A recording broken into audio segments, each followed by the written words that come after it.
Olá, gente. Hoje vamos falar um pouquinho sobre um tratamento, uma proposta de tratamento em medicina reprodutiva já muito antiga, que é a inseminação artificial ou inseminação intrauterina.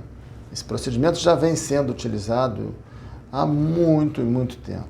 Existem alguns relatos e pode ser que ela já tenha sido utilizada na década de 1770. Olha só, o primeiro relato descritivo, organizado, vem do ano de 1962 e como em tudo na medicina reprodutiva, a coisa vem caminhando com melhores desempenhos na execução, com maior segurança e melhores resultados também.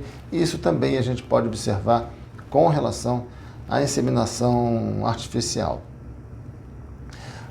A base do que se pensa para realizar esse tratamento é o preparo de um sêmen, seja do marido ou de um doador, antes de se colocar, se depositar esse material seminal dentro do útero de uma paciente. Óbvio que isso não pode ser feito de qualquer maneira, não pode ser feito a qualquer momento, e a gente vai aqui tentar, de uma maneira bem resumida, colocar aqui o que acontece em quase 2 semanas, que é o período de tempo mais usual em que a gente consegue concretizar um tratamento de inseminação artificial.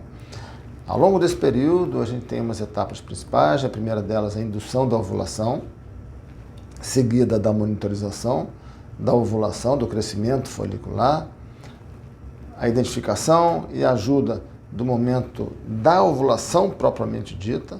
A gente precisa identificar isso, e depois a realização da inseminação propriamente dita, que é o preparo do sêmen num dia específico e a deposição desse sêmen também nesse mesmo dia. Então, a indução da ovulação pode ser feita de algumas maneiras diferentes. A gente pode utilizar tanto drogas por via oral, drogas mais simples, mais baratas e com resultados muito semelhantes àqueles resultados obtidos através da indução com drogas de tecnologia mais avançada, que são as gonadotrofinas. Então, vai muito da escolha do seu médico. Feita a indução da ovulação, que dependendo da droga do esquema que você pretende utilizar, obviamente que o paciente vai usar de maneiras diferentes, mas feita a indução da ovulação, então a gente passa para a etapa da monitorização do crescimento folicular ovariano. Então, ao longo de um período de quase 2 semanas, como eu falei, você vai ter que fazer em torno de 4 ultrassonografias, 3 a 5, em torno de 4 ultrassonografias transvaginais, e não mais do que isso habitualmente, para que a gente consiga saber se a indução está funcionando, identificar a formação de um folículo dominante, depois um folículo pré-ovulatório, até que a gente identifica o momento que temos um folículo prontinho para a sua ovulação. Uma vez que a gente chega até esse momento, a gente pode seguir 2 caminhos. Ou usando um HCG, que é uma substância que tem uma molécula muito semelhante estruturalmente à molécula do LH, e que a gente sabe que uma vez dando para essa paciente, fazendo uso do HCG, algumas horas depois ela vai ovular.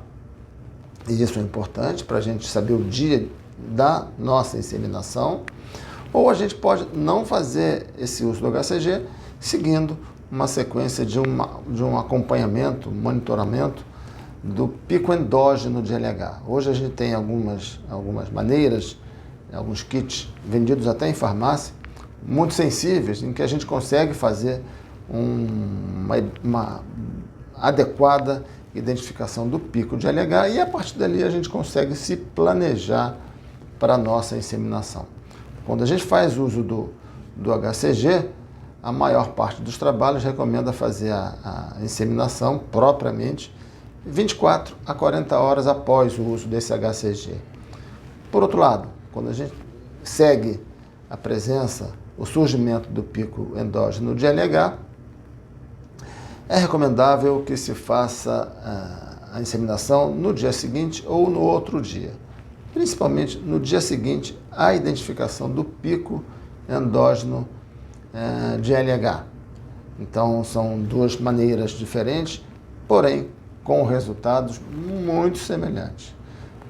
Nesse dia, seja de uma maneira ou outra, a gente vai marcar então para esse casal chegar à nossa clínica e nesse dia o marido colhe o sêmen e nós fazemos um preparo desse sêmen, melhorando as condições de concentração, de qualidade dos parâmetros desse sêmen e colocamos o sêmen então dentro do útero nesse dia próprio, conforme a gente já falou.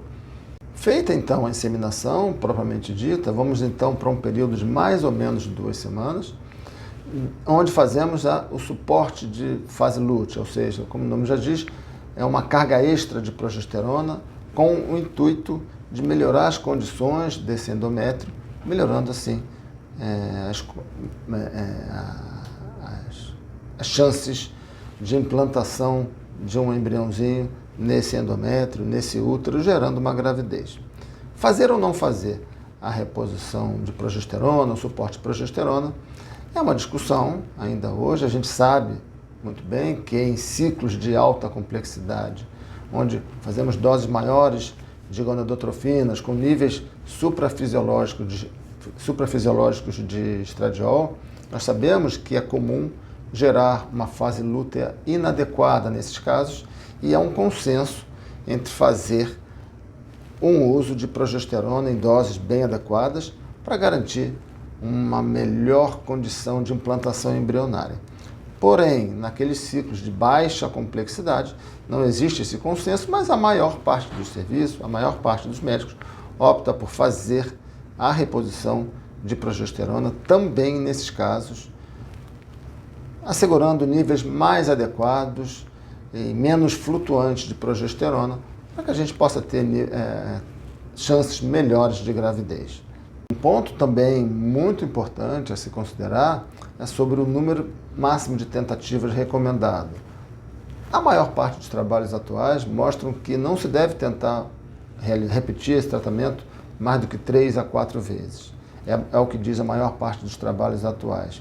Tudo está muito centrado numa discussão também atual sobre a questão da custo-efetividade. Se de um lado nós temos a inseminação artificial, que tem custos mais baixos, mas também tem resultados mais modestos, por outro lado nós temos a fertilização in vitro, que tem custos mais elevados, mas também, por outro lado, tem outras opções quando a gente opta, que derivam da técnica da fertilização in vitro, e que, no seu conjunto, nós temos e podemos oferecer resultados, taxas, desempenhos também bem melhores. Então, tudo isso deve ser levado em consideração.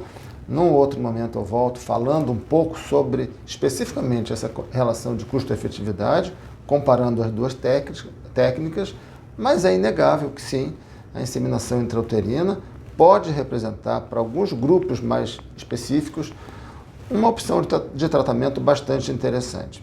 Esse é um ponto também importante de se frisar. Tudo deve ser muito bem conversado e colocado em cima da mesa.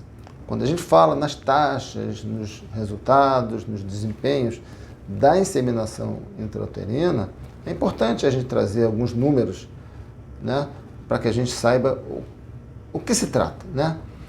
Eu trouxe aqui os resultados da Europa, da América Latina, na Europa de 2015 e 2016,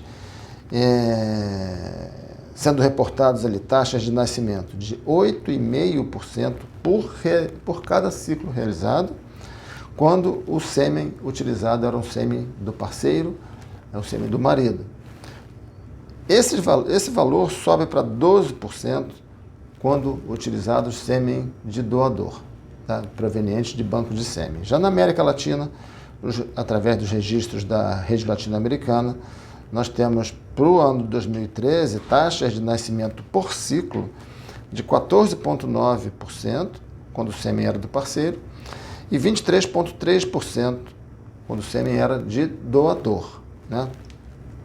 Quando a gente divide esses grupos por faixa etária e a mulher tem, por exemplo, abaixo de 35 anos, nós vemos lá índices reportados de sucesso, de taxa de nascimento, de 18,4%.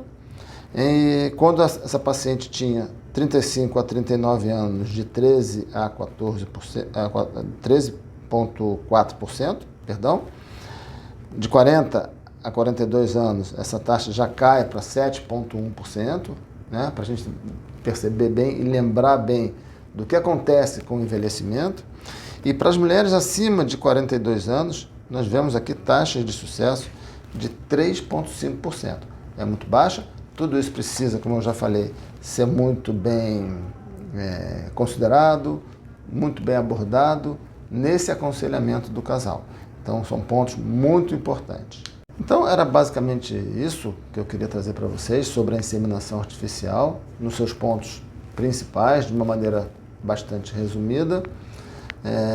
Essa técnica já tão antiga, conforme eu já falei, e a cada ano que passa a gente vê indicações e realização de uma maneira mais restrita, muito em função também por conta dessa questão da custo-efetividade, comparando a inseminação artificial com a fertilização in vitro, mas lembrando que para alguns casos, diante de alguns perfis de pacientes, pode sim ser a inseminação artificial uma indicação bastante razoável, com resultados interessantes para você.